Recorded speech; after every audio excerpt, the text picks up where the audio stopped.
大家好，今日係2024年嘅6月12日。咁啊，呢幾日咧睇新加坡報章咧，話樟宜國際機場啦登上咗東亞國際客運嘅第一位。咁呢個可喜可賀啊！以往第一位咧都係香港同新加坡、首爾呢三個東亞國家地區之爭啦。咁而家咧新加坡係遙遙領先噶啦，咁啊第一位啊，咁啊加上咧呢個數據係舊年嘅。如果計埋今年咧，今年有 Taylor Swift 啦，啊 Taylor Swift 而家就喺倫敦就係演出啦，啊咁啊喺英國咧有加場喎。咁啊，所以呢啲咧又會令到多咗國際客咧去到新加坡，去到倫敦。咁啊，倫敦咧係全球第二位，新加坡咧係全球第5位，但係東亞第一位。咁啊，近年咧啲人成日嘲笑話英國好落後啊。咁但係英國 Terminal 5咧嗰個希斯路機場有 Terminal 5，Terminal 5嗰個設備咧其實唔係比起國際機場咧香港啊或者係大陸嘅國際機場係差好遠喎，差唔多嘅啫。你去 Terminal 1、2你可能梗係覺得舊啲啦。但係你去到 Terminal 4、5咧，你又唔覺得好舊嘅，你都覺得好新嘅。咁加上咧，倫敦其實好多機場啦，倫敦市中心又有機場，倫敦外圍又有 Luton 啊，又有 Gatwick 啊，咁呢啲咁嘅機場。所以咧，其實英國咧嗰個航空咧，可以話係世界上咧最領先嘅一個城市地區嚟㗎啦。咁啊，從實際嘅數據可以睇到嘅，實際數據咧，自從2019年咧，倫敦一直係排第二，第一位好穩定係杜拜啦。杜拜嘅機場咧，當然係全世界可能係最靚嘅機場嚟㗎啦。所以如果咧你譬如話喺英國，你搭飛機翻香港，你中間停一停杜拜轉機咧，享受下機場嘅服務啊，去下佢哋嘅商品啊商店度購物啊，去揼骨啊，咁都幾好嘅體驗嚟嘅應該係。咁啊佢而且係一直係升緊嘅。咁但係咧，倫敦嘅機場咧係而家就係僅係恢復到接近2019年嘅水平，仲比2019年少啲。然後第3、第4位就係阿姆斯特丹同埋巴黎。咁你又知道咧，我自己喺英國咧都會有搭高鐵咧去呢個嘅巴黎嘅咁啊，如果一家大細咧行李唔多咧，真係搭高鐵咧係快啲嘅。呢個高鐵1號啊，就由 King Cross 咧去巴黎或者去布魯塞爾或者去阿姆斯特丹直頭去埋迪士尼咧都係方便嘅。咁但係如果你係本身唔係住喺倫敦市中心嘅，你住喺倫敦外圍嘅。咁咧，你喺倫敦外圍咧，喺 Gatwick 啊，喺 Luton 啊，搭飛機去巴黎咧，肯定係快過咧你入倫敦市中心。你首先入倫敦市中心，你可能要使1-2個鐘頭時間啦，然後再喺嗰度搭高鐵去到呢個嘅巴黎，咁啊又要花5-6個鐘頭。咁所以咧都係一個長途跋涉嚟嘅。相反啦，如果你喺倫敦外圍，甚至乎喺你自己個城鎮裏邊，直接搭飛機咧2個零3個鐘，你就可以到巴黎大高樂機場，或者去到阿姆斯特丹。咁所以喺歐洲咧，始終咧，飛機係仍然咧有一個龐大嘅優勢喺裏邊，搭高鐵咧就冇極大嘅優勢。咁呢個係喺歐洲個生活經驗啊，佢同中國大陸唔同，中國大陸咧周圍都有高鐵站，咁你去邊度咧都搭高鐵咧，理論上係比搭飛機方便嘅。咁但係呢個咧係國際機場客運啦，頭4位，咁咧除咗杜拜之外，都係嚟自歐洲嘅，亦都可以反映到歐洲人依賴飛機呢個固有嘅一個交通工具啦。咁第5位咧就係新加坡，新加坡咧係轉機中心嚟啦。第一，第二咧本身新加坡旅遊業亦都好吸引啦。咁所以新加坡咧佢本國嘅人口係少嘅，咁但係佢國際嘅客咧竟然可以佔到全世界第5位。而以往咧喺舊年前年其實係第9位、第7位，如今係去到第5位啦。咁即係說明到新加坡個機場嘅吸引力係不斷倍升嘅。咁香港咧，香港已經唔喺10大裏邊啦，國際機場。咁呢個亦都係冇辦法啦，時移世易噶啦。國際客咧去香港咧越嚟越少。咁但係咧，即係全球嘅整體機場咧，嗰個除咗國際客，仲有本國客噶嘛。你可以睇下咧，本國客咧加上國際客嘅總客量咧，最犀利嘅就係亞特蘭大，然後仍然都係杜拜喎。所以杜拜真係犀利啊，唔係講笑。但係亞特蘭大係全球第一嘅，個原因就係因為咧美國咧佢基本上咧個機場非常之多。呢個機場咧僅有一個喺左近，大小機場以千計。佢結果咧就係美國人係依賴咗2種旅遊喺國內啦。第一種咧就係公路旅遊，自己揸車。第二種咧就係飛機嘅旅遊。因為機場太方便啦，咁所以咧第一位係亞特蘭大，第3位咧係達拉斯喎。然後第4位係倫敦啦，第5位係 Tokyo， 第6位咧係丹佛啊。咁之後咧第8、第9位咧都係美國嘅 LA 同埋 Chicago。所以咧，你從呢個機場去睇咧，美國係10佔其4嘅。雖然咧佢而家係跌咗嘅，即使喺國內旅遊咧，喺芝加哥或者係 LA 咧，比喺2019年咧都跌咗1成以上。咁但係整體嚟講就說明咗咧，美國點解咁多年都搞唔到高鐵啊？就係因為固有嘅一個基建咧太過發達啦。你已經有機場啦，而且機場咧唔係淨係客運噶嘛。機場咧除咗客運，好主要係做埋貨運，高鐵係做唔到貨運嘅。你起一個高鐵出嚟咧，佢主力咧第一就係運人啦，佢解決中國春節或者係五一啊、11啊呢啲長假期嘅搶飛嘅問題，咁佢係解決咗部分問題。但係咧佢有龐大嘅維護成本喎，因為咧啲非繁忙嘅季節咧，中國搭高鐵咧其實就係門可羅雀嘅，好多航線係門可羅雀啦，至少咁長期係蝕本嘅情況，每年係以8億、1000億計咁去蝕，仲有咧起嘅時候嘅利息，咁所以呢個係有極高嘅維護成本。佢個好處咧就係推動咗中國經濟嘅發展啦，令到中國咧就起咗好多樓，起咗好多基建，係嘛？然後咧啲人就買樓，然後買家電、買家私、買車，咁所以咧令到中國過去嗰10幾年經濟翻天覆地。但係個弊端咧，呢個顯然易見嘅，就會長年陷入咗個嚴重嘅債務。所以美國冇貿然跟從去起高鐵。倫敦啊、英國啊，本來咧話有高鐵咧去到呢個曼城嘅，而家咧就話 cut 啦，只係去到伯明翰嘅。個原因就正係因為咁，因為高鐵咧只能載人不能載貨，佢維護成本好高，所以咧回報率就極低，佢只係一個咧社會嘅負擔嚟。佢個好處就係會縮減咗社會整體嘅成本，加速經濟嘅發展，但係會令到政府有嚴重嘅債務喎。咁所以美國啊點解唔起呢個嘅高鐵，唔大規模起啦，只有民營起啦？而家有民營高鐵嘅美國啊，咁個原因咧正係因為佢機場咧本身係太過發達啦。咁如果睇埋呢個咧，我哋貨運我大概明白啦。貨運咧，香港係第一位噶，但係咧比起2019年咧，仲跌咗1成。邁阿密啊係美國噶嘛，邁阿密係第7位，佢係比起2019年咧升咗2成。而家香港咧同埋呢個曼菲斯咧，美國嘅曼菲斯都係咧比2019年咧跌咗1成嘅貨運嘅。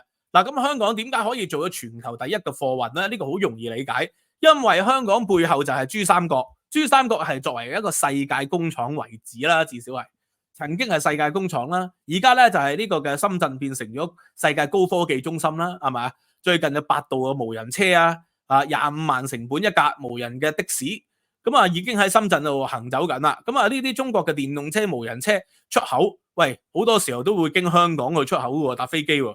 喺香港國際客運啦，去到全球咧都方便啊嘛。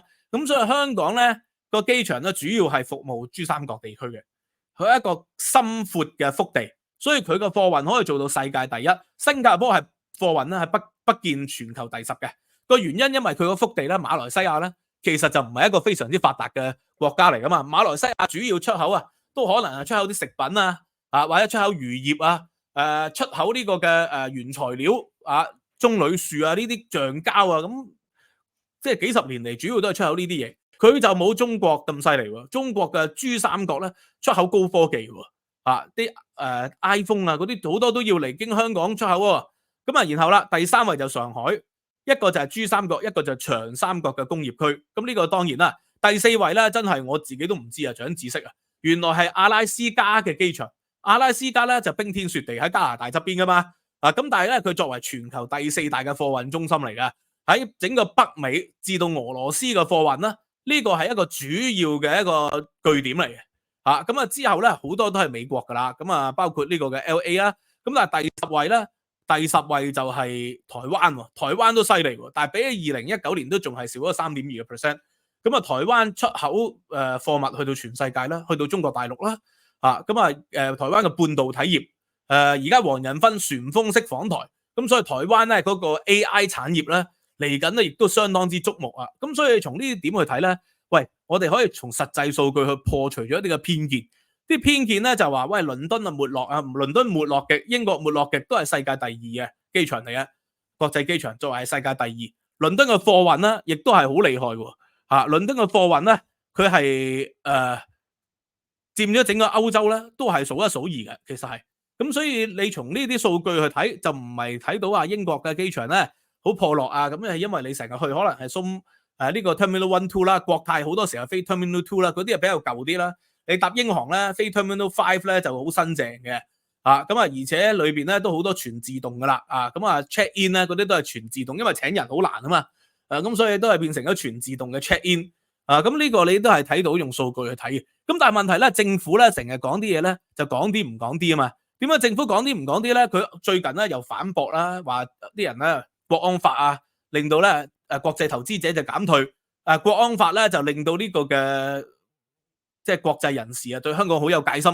佢係拎出咗一啲嘅數據去反駁喎。佢話香港金融中心嘅地位啊不斷鞏固啊，港股市值超過33萬億啦，係回歸97年嘅時期嘅10倍啊！哇！你講呢啲咁嘅説話真係好笑啦，係回歸97年時期嘅港股10倍。個原因係咩啫？因為香港嘅股市咧，主要係做大陸股市嘅上市公司嚟嘅，做 IPO 啊，啲人咧就係啲國企啦，一間啊以幾千億、以萬億計嚟香港上市，你梗係會係10倍啦，係97年嘅10倍啦啊！因為香港以前咧97年前主要係英資同埋港資，即係呢個華資嘅企業，咁但係97年後咧，每一年咧係以數十間、以百計嘅呢個中資企業就嚟香港上市。所以香港港股嘅市值咧就唔係反映到香港嘅經濟，至少唔係全面反映啦，係反映到咧大陸嘅股票就嚟香港上市。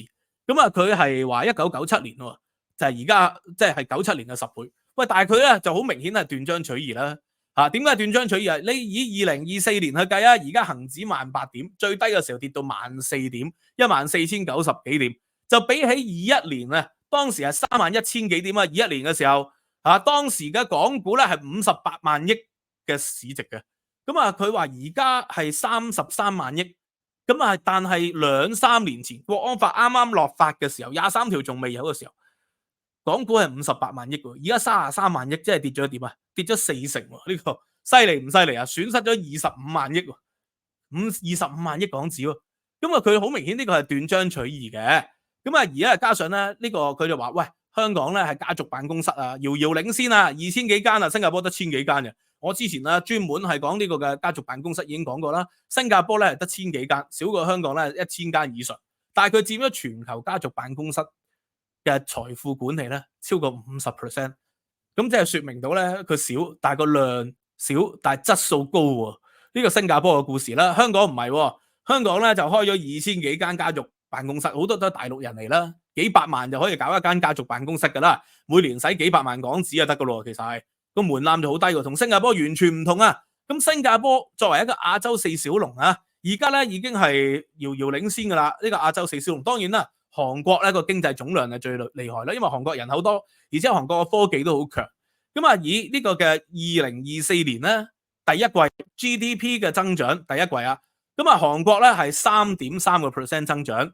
台灣係6.51%，係最犀利嘅台灣嘅，因為高科技發展一日千里啊嘛，人工智能啊嘛。然後新加坡係2.7，而呢個嘅香港都係2.7。你就咁睇咧，香港同新加坡好似係持平咁。咁但係咧，2022年嘅時候咧，新加坡係3.8，香港係-3.7。喺疫情咧過去後咧，香港仍然係負數喎。個原因係咩？因為香港要跟大陸一樣封關啊嘛。2022年咧，香港係-3.7，新加坡係3.8正增長，台灣係2.45正增長，韓國咧係2.6嘅正增長。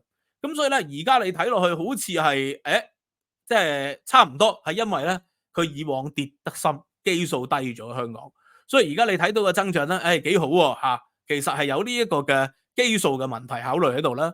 咁所以而家新加坡同香港咧好明顯咧已經唔再係同一個賽道啦。甚至乎台灣咧，大陸人咧經常嘲笑台灣咧。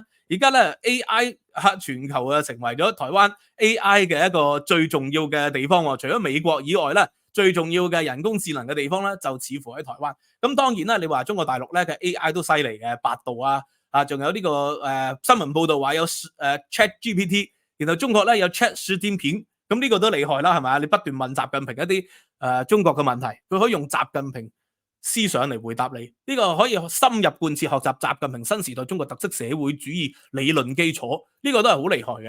咁但係咧講到新加坡同香港嘅競爭咧，點解唔喺同一個軌道上面咧？因為人哋係不斷進步啊，香港咧就不斷固步自封喎。咁啊以 Uber 為例啊，喺新加坡10幾年前咧引入咗 Uber，咁啊後來咧喺2018年咧 Uber 同 Grab 就合併啦，而家新加坡咧就係主要得 Grab 嘅啫，咁啊仲有其他嘅類似嘅平台。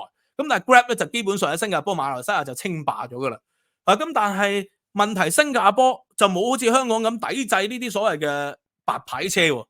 白牌車呢個名就好笑，係上個世紀70、80年代嗰啲思想嚟嘅。就因為咧有一啲嘅的士咧係冇執照嘅，然後咧就非法取酬，你就唔知佢係咩人，分車你去荒山野嶺，劏你死牛都唔掂。咁所以嗰啲叫白牌車 ，Uber 或者 Grab 就唔係白牌車嚟嘅。Uber 同 Grab 咧，佢冇司機咧，冇取你酬嘅，佢係個共享經濟。共享經濟咧就係你要搭車，你就俾費用個演算法嘅平台。演算法嘅平台咧就揾一啲車嚟接你，其實係坐順風車，係一種共享經濟嘅原理。咁最終咧個演算法嘅平台咧 ，Uber 又好 ，Grab 又好，滴滴又好啦，佢就俾翻一啲嘅車資嗰個車主。用呢個咁嘅方法就唔係一個白牌車，而且係實名登記嘅，就冇以前嘅所謂白牌車嘅問題。咁新加坡咧呢10年咧就引入咗 Uber、Grab 呢啲咁嘅車，結果咧的士司機嘅數量咧係跌咗1倍，跌咗一半啊！喺過去嘅10年咧，新加坡的士司機係冇咗一半喎，咁呢個犀利啦！喺2016年咧，新加坡嘅的士咧大概有28,258間係行走緊嘅，咁而家咧就好少啦，而家係得翻14,000、15,000啦，幾乎減半啊！咁而 Grab 咧嘅車咧登記嘅車咧有77,000架，係的士嘅約5倍左右啊！即係而家通街咧，新加坡都係搭 Grab 噶啦，的士基本上咧就越嚟越少。就算你喺當然你可以喺 Grab 裏邊 call 的士嘅，我喺新加坡咧有時都會用 Grab 咧 call 的士，咁但係咧我多數即係人多啦嘛，屋企人啊嘛，就中意 call 埋架7人車，梗係 call Grab 方便好多嘅。咁所以呢個嘅新加坡就冇好似香港咁阻擋咗 Uber， 阻擋咗滴滴喎。咁呢個係新加坡進步嘅原因啦，佢能夠同法例修改法例去不斷咁發展，因為普通法嘅原則咧，我之前其實解釋過啦。而家香港係全世界唯一一個普通法地區 ，Uber 係唔合法嘅。因為喺澳洲、新西蘭、英國、美國、加拿大、新加坡、馬來西亞 ，Uber 或者呢類嘢嘅 Grab 滴滴呢類啦，都係合法嘅。個原因因為普通法嘅原則就係法例冇限制嘅，你就可以去做啊嘛。法例有限制嘅，我哋就唔可以做。但係法例冇限制嘅，你可以話佢灰色地帶乜嘢都好啦。Uber 其實係法例冇限制嘅本身。喺澳洲咧，佢告咧係告 Uber 個牌照嘅公司，就唔會告 Uber 嘅司機。咁你同 Uber 牌照嘅公司去競爭去打，英國都有打官司㗎，係咪啊？澳洲都有打官司，就唔係嗰個行業係非法嘅。所以咧，澳洲同英國同 Uber 打官司嘅期間咧 ，Uber 都可以合法地經營。香港偏偏係唯一一個咧普通法地區 ，Uber 嘅司機係會被拉喎。呢個當然係冤獄嚟啦，呢個當然係一個不合理嘅啦，因為普通法冇定明冇即係冇違反普通法嘅原則嘅喎，呢個情況下你就可以去做嘅咯喎，因為佢唔係白牌車，唔係一個非法取酬，佢係經過演算平台去俾你噶嘛。咁我前幾日就拍咗條片就講咧的士牌照嘅費用咧最終係歸於零嘅，結果有好多的士司機嘅車主留言咧同我爭拗辯論啦，認為咁樣係保護白牌車咁樣咧係咪代表非法嘅嘢就可以做啊？牙醫或者係老人院冇攞牌就可以做啊？佢哋係搞錯咗嗰個普通法嗰個最基礎原則，因為無牌嘅老人院、無牌牙醫係犯法嘅，法例寫明係唔可以做無牌行醫噶嘛。咁但係呢個 Uber 係新嘅一個共享經濟嚟，原本嘅法例係冇限制呢啲新嘅共享經濟出現嘅。如果當有新嘅共享經濟出現咧，就應該要立一條新嘅法例去管制、去監督、去監管佢。咁但係香港就唔係，香港就會用翻以前所謂白牌車嘅法例去拉嗰啲 Uber 司機，呢個咪就係社會不進步嘅原因啦。而點解社會不進步啊？因為有太多既得利益者喺度啦。話香港有咁多的士司機、咁多的士車主，而嗰啲人咧又借咗好多錢喎，借咗銀行借咗嗰啲財仔好多錢去買個的士牌喎。高峰時期11年前咧就700幾萬，如今咧就300萬左右啦。最近好似有啲成交話要見2字頭啦。咁呢個市區的士，咁咧佢裏邊咧係銀行咧涉及咗大量嘅借款啊，所以香港就要保存咗呢個嘅社會穩定啦，係咪？建制派嘅利益啦，可能好多議員佢哋都有啲千絲萬縷嘅關係，或者前幾年啲的士嗰啲車主嗰啲車會有愛國愛港嘅行動啦，咁呢啲都係一個考慮啦，所以個社會咪唔進步咯。然後咧我就話美國咧而家咧已經有好多城市 Phoenix 呢個嘅 San Francisco 有無人駕駛，中國都有啦。有啲人就話咧無人駕駛點會殺入嚟香港啊？香港啲路咁複雜，喂，喺香港一河之隔嘅深圳寶安區咧，已經喺今年嘅年初咧試行咗無人的士啦。喺1月31號呢個深圳咧寶安區八道羅博快跑、小馬智行同埋安途智行咧，已經係攞咗呢個嘅無人的士嘅商業牌照啦。喂，深圳嘅交通啊，唔會比香港交通疏落啊，係咪啊？深圳人揸車嗰個速度啊，唔會比香港人揸車速度慢啦。但係深圳都可以實行咧無人的士，咁所以當無人的士喺大陸都實行到，佢擋得住美的嘅 Uber， 擋唔擋得住百度咧？係咪？咁所以我就話點解的士香港的士牌照最後會歸零嘅咁解？咁呢個好正常啦。新加坡過去10年的士司機少咗1倍啦，接近1倍啦，係咪？有5倍嘅 Grab 多過的士喺街度行走，呢個就係時代進步，一定係會被淘汰嘅。每一個人都會面對被時代淘汰，唔想被時代淘汰咧，只能夠要跑快個時代。咁有啲人話，咁香港的士嘅牌可唔可以將來轉做無人的士啊？技術上係做唔到嘅，因為咧而家咧百度嘅羅卜快跑啦，佢做出嚟一的士成本係25萬，係架的士係25萬，因為咧無人的士就係全架車都裝晒鏡頭啊嘛，佢除咗用呢個嘅百度地圖之外啊，其實最主要咧就係睇嗰個車嘅鏡頭。實際嘅交通情況，咁咧最貴其實就係背後嘅演算法嘅 subscriptions。如果唔係科技巨頭，唔係 Google， 唔係蘋果唔係呢個百度去做嘅話咧，一般嘅公司係做唔到呢個嘅無人的士嘅。其實，因為你背後嘅演算法，後來如果撞到車嗰個成本咧，而家美國嘅 Waymo 就話咧，佢計算咗喺Phoenix 同埋 San Francisco。無人的士嘅意外率咧，係比起真人司機揸車嘅意外率低85%。咁當然係因為嗰啲 LA 或者係 Phoenix 咧，唔算係話極之人口密集嘅地方，唔係好似 LA 啊、倫敦咁人口密集。但係隨住一代一代每年可能出一代新嘅，3-5年後咧，呢個無人的士咧係會全面普及。英國2026年開始咧就會有全自動無人車，包括無人的士喺街上面行走。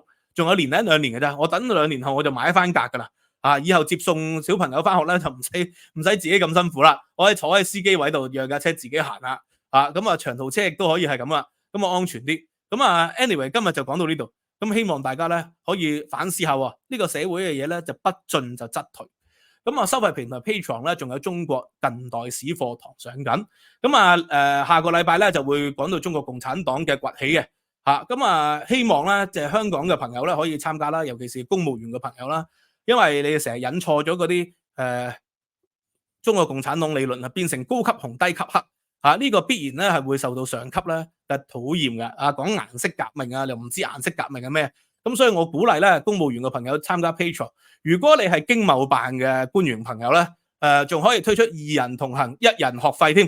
用1人嘅學費咧，你知道實名出示你係經貿辦嘅朋友咧，你就可以上我課2人同行1人學費。OK， 今日去到呢度，拜拜。